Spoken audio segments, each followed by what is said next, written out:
good at science and math when you were a kid? Math and so yeah, both. But I always my passion really is sports. You know that from knowing me. And when I was in college at Ohio U, I did a lot of sports on the TV. We developed a little Friday night football show, and I loved it. But boy, when you start looking for jobs in this business, and you're a white, dark-haired, dorky-looking sports guy, you're going up against 500 people that look just like you and want to do the exact same things that you want to do. And I started doing a little bit of weather, and you start sending stuff out for that, and it's like, okay, I'm sending 60 tapes out. This is back in the day when we had tapes. I remember that. VHS style. Right, you go with like a garbage bag to the post office, right? Yeah, it was great. And you're dubbing everything off, and you're stopping and recording and putting your labels on. Now it's like kids nowadays have a link. Right. And so much easier. So, and I would send out 60 tapes, and I'd get, 5 people replying on sports, maybe 20 on reporting, and I'd get like 30, a lot of feedback on weather, and I'm like, dang, well, I like it, it's fun, I can kind of be myself. I love science, I love math, I love the weather. I was always one of those kids who would go on a vacation, and I'd immediately turn on the Weather Channel to see what the weather was going to be like. So, but sports is, where my heart and passion's always been. But, to work in sports, you can't be a fan.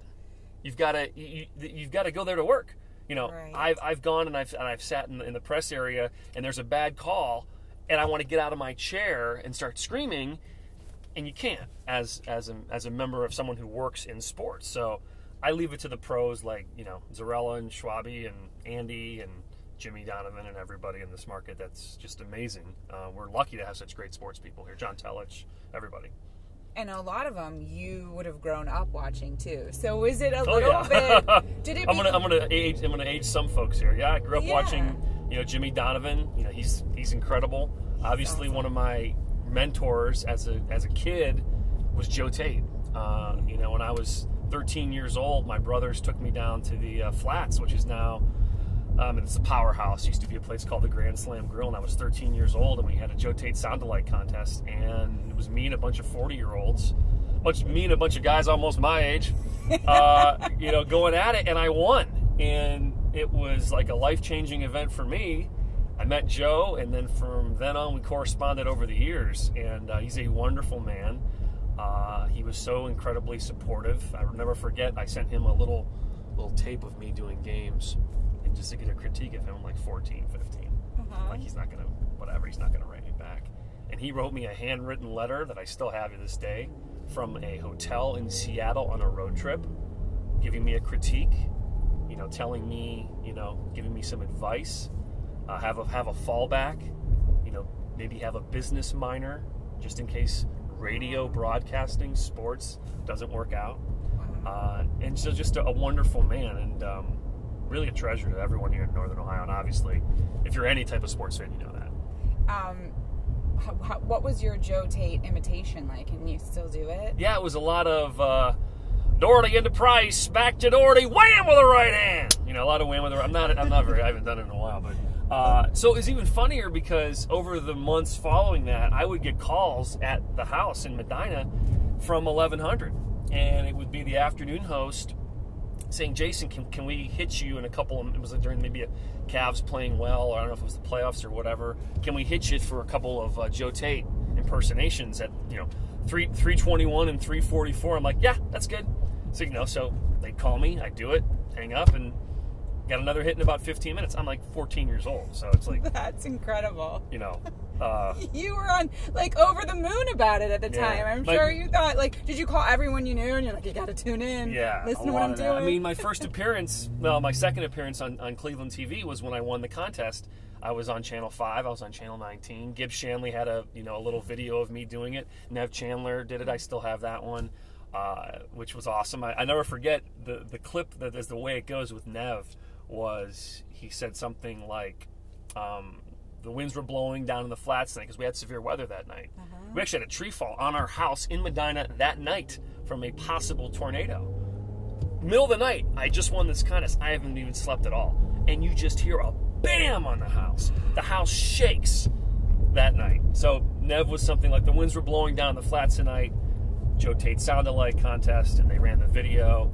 And I also did the PA announcer, who was Howie Chiswick at the time, who passed away a few years ago. Another great person in the background. So I kind of combined both Joe Tate and Howie Chiswick to win. And I'll never forget, Nev goes, when you combine Joe Tate and PA announcer Howie Chiswick, you win. Now the scoreboard. You know, back in the day, they used to run the scoreboard. Yes. So I watched that clip a lot and showed that clip to a lot of people. Like, look, I'm on Channel 5 in Cleveland. And I'm like, you know, just going crazy about it. And that was like my first time on the air there. And then you ended up spending how many years for real on the air there? Yeah. That had to be after West surreal, Virginia, right? After West Virginia, I decided I wanted to move out west. And kind of basically had a 2-year paid vacation in Albuquerque, New Mexico. And I've been there before. Yeah. Man, that place is awesome. I mean, I love... The sky is beautiful. You know, it's one of those places where I would, you know, I moved there, I knew nobody. My dad and I drove he drove the U-Haul. I drove my car from Charleston to Albuquerque across the country. I knew nobody. I had a wonderful news director who's actually still out there now at the other station. And I was able to travel when I was there. I was the roving reporter. Hey, Jason, we have a snowstorm up in the northern mountains. You're taking the SAT truck and you're spending 2 days. And just to see what I saw and to get paid for it and do weather was just 2 years of, you know, I would never change it for the world. And then I had a chance to come back here, which was always a dream come true. And yeah, spent almost 10 years at Channel 5. You know, that you were young though when you made that trip. Have you always been very independent and adventurous? Because that's scary to go somewhere where you don't know anybody. Yeah, you know, it took a lot. I think when you're younger, you can kind of say, sure, I'll try it. What the heck? What do I have to lose? Mm-hmm. And it was always a place I wanted to live, at least out west, and see that part of the country. And what better way to do it than to, you know, be on the air and be able to travel and do all that. And, you know, I think you got to take chances and risks in life. Some are easier than others. But I was, you know, very glad I did do that. So you're at your home station, or what was once your home station, for almost a decade. And then a change happened, right? And that's big news. That's a big move to make, to decide to go to the place where everything's like comfortable and warm and cushy, right? And you know everybody and it's familiar. Although in this town, I feel like in a business like television broadcasting, everybody knows everybody. That's true. It's very true. So you go from that made it easier. You know, I mean, I've known Jeff Tanchak for years. Right, because this friends. is the switch over to Channel 19. You know, now we work together, yeah. And I've known Mark Nolan for years. I've known Ramona, you know, and Dan DeRose, Paul Orlowski. You know, a lot of people that are there I've known from just working in the market.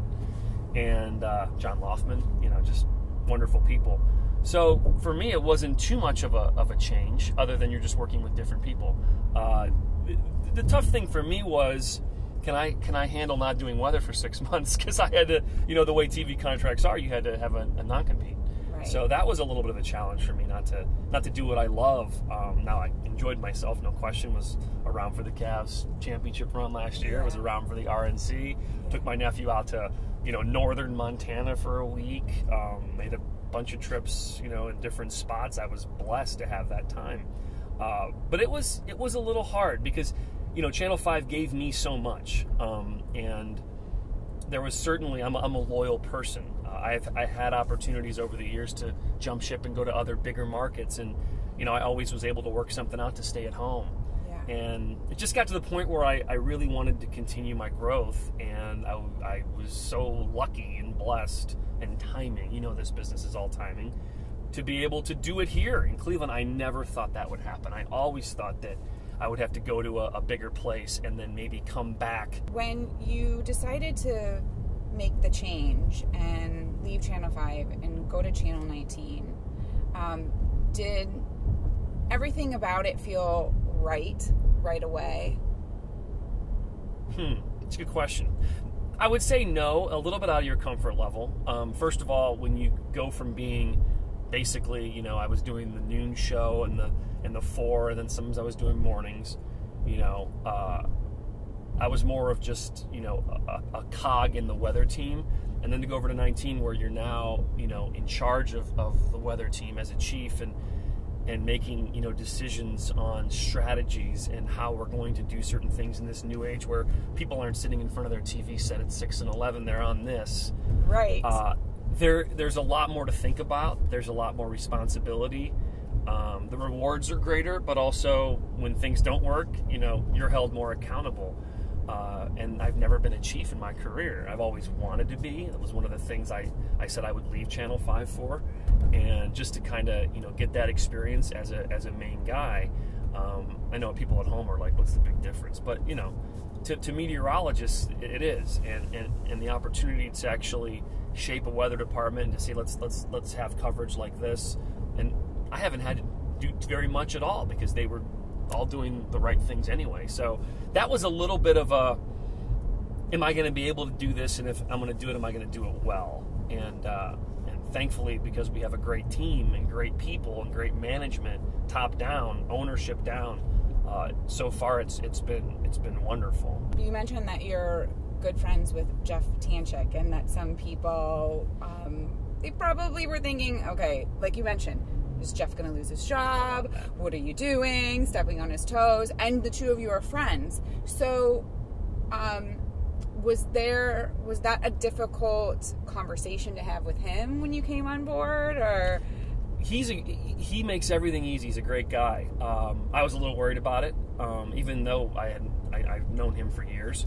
But I think the feeling was, you know, I'm an addition to already a great team, and so him and I working together, you know, fortunately we haven't had much severe weather since I've started, but when we have that big severe weather outbreak, I think him and I, with, you know, his expertise, my expertise, our ability to communicate, will be somewhere people will turn to. They won't even think, they'll throw it right on 19, we're hoping. And him and I will be able to really, you know, provide great coverage, keep folks safe on Facebook Lives we do all the time, or, you know, on Twitter all the time. We have our app, which is, you know, really cool as well. Sounds like I'm talking like a commercial now. Download our app. No, but I mean, you know. Well, but that's part of today's world too. Like you mentioned, it's not really necessarily just about turning on a TV and watching it. As you mentioned, more people are viewing everything through their phones. Yeah. I mean, the phone is the television set now. Totally. This is, you know, they used to say this is the third screen with the computer and the TV, and it is still the third screen, but it's becoming the main screen, and this is what people pick up when they first wake up in the morning. So we have our morning meteorologist, Sam Roberts. She always sends out a little alert for the weather of the day, and so when people wake up, hoping that they click on it and open it up and see her smiling face talking about the sunshine. But to the point earlier, you know, it takes a special person to be able to deal with everything, you know, as gracefully and as professionally, and Jeff has done that, and we make a great team, and so I really enjoy working with him. And I have an idea. I have an idea for you. Can I hire you as my social media consultant? For sure. Very I mean, limited this is well, I'm just going to give you this idea. I mean, I may want producer credits on it. Okay, now people are going to steal it if they see this, right? Well, no, because right now I'm giving this idea to you, which means that I'm giving this idea to Channel 19 News. So Cleveland 19 News. Cleveland 19 News. Just don't say the A word, which I'm not saying it. I know that the A word, A for Andrea, that's the only A word in my dictionary. Okay, no, I'm just kidding. Okay. Mine too. So, you know, this idea, this is for Cleveland 19 News. Not for Channel 3 to steal, or Channel 8, or what's the other one? Oh, 5, where you used to be. Okay, so I'm just gonna have to find a place to pull over. So, what I think you should do is do a weather playlist. Tell the weather through music. So, like, it's a really nice day. And so this is the Monday forecast. It's going to be beautiful, sunshine. Pocket full of sunshine. Right? Maybe dance a little bit. Love Maybe it. sing a little bit. Okay. So then tomorrow, because you know it's Cleveland, Oh, there won't be any sun. perfect. So that's what, right? Love it, yeah. This is good. Don't expect. So do you anything talk nice. over this, or do you just let this play? I think you talk over it. Okay. I think you ad lib. Okay. So you have it in the background while you're Yeah, doing you're something. like you're pointing to Yeah. the fronts that have come in, and that's why there ain't no sunshine because we have cloud coverage. Cloud overhead coverage clear. high, yeah. But we want to be hip too, so we pull in Bruno. Bruno, never, always a winner. Yeah, it will rain because since it's been a cloudy day and there ain't no sunshine. Boom. On Wednesday, expect rain. And you have this. Yeah. This is good. And you could sing a little bit. And then, you know, we still have to appeal to the older demographic because they are watching TV. So you throw in a little Etta Yes. James. And it's Perfect. Cleveland. And if it's a rainy day, there'll probably be a second one. A lot of And- bad weather here. I mean, with, I know. Well, and so now you're going to just tell everybody to expect stormy weather on Thursday. Mm-hmm. And I can't. Well, you can tell them why because you know how the weather works. stormy weather. Love it. I love this. We've got a front coming in. Oh, Etta James. She's going to bring a little hail, a little rain of her own. See, you're good at this. And it's also, Especially Tuesday night. there's a little relationship therapy in here too. Yeah. Okay. That's a great sound, by the way. Wow. But after it rains, You really did a nice job. then there's a rainbow. Oh, And so we pull in the Rainbow Connection. But we make it cool because it's Gwen Stefani singing it. she's great. Right? Makes me think of No Doubt, one of my favorite all-time bands. Mine too. Okay. But then we've got to kind of, it's rock and roll capital of the world, right? We've got the Rock and Roll Hall of Fame. Ooh. So you got to throw in a little AC/DC. Oh, Thunderstruck. love it. Because it's just really going to be a bad weather week this particular week. I'm giving you a 7-day forecast. You Actually, are. it's kind of an 8-day forecast. So, Well, that's another station. well, we're kind of combining No, I this. get it. This is a combination. So this is like the Saturday forecast is like a Saturday A and B. So it's a little thunder, which then leads to we don't have many earthquakes in Ohio. AC/DC again. But you Oh, shook me yeah. all night long. Well, we do sometimes up across, Lake County and stuff. We're getting reports of magnitude 3.1 in Lake County. No damage, but boy, sure shook all night Right. long. I'm telling you, this could be a hit. I love it. Tanchak he's doing something He's a behind great dancer, you. by the way. He can dance behind you. He's much better than I am. Beth McLeod. I mean, her last name's McLeod. I know, Because right? that's perfect her for real weather. last name. I mean, it's not tame. These are not tame lyrics. So you No. might have to do this. You might have to do this for the evening forecast or on social media because on social media you I can think do this would be anything. perfect for social, to be honest. Okay. Now This is really good, Andrea. You I'm put some telling thought you, into this. I did. Okay, but let's wrap things up. Because I heard that you happen to be a Huey Lewis and the fan, a Huey Lewis and the News fan, and we've got a lake. So why, on a nice day, isn't it a perfect day to take your boat out and go Oh, cruising? love this. Very nice. Right? Yes. So yeah, the water's going to be great. Water temps in the 70s, sunshine. Don't forget the sunscreen, and put on a little Huey Lewis. Right? Do you love this idea? Yeah. It's good. It's a lot of perfect. work, but I love it. It is a lot of work, but you know what? Winners work a lot. No and you want to question. be a winner. Yep. And I think this is a winning idea. And I think you could have a lot of fun with it with your team. People love music. People love creativity. I mean, let's face it. They can turn on your app and figure out what the weather's going to be like that day. Yeah. Or they can roll down their window or walk outside on their front porch. But not just anybody. Can combine Music. good music, with the Yes. weather. Right. Yeah. Love it. How about we put the top down? Do it.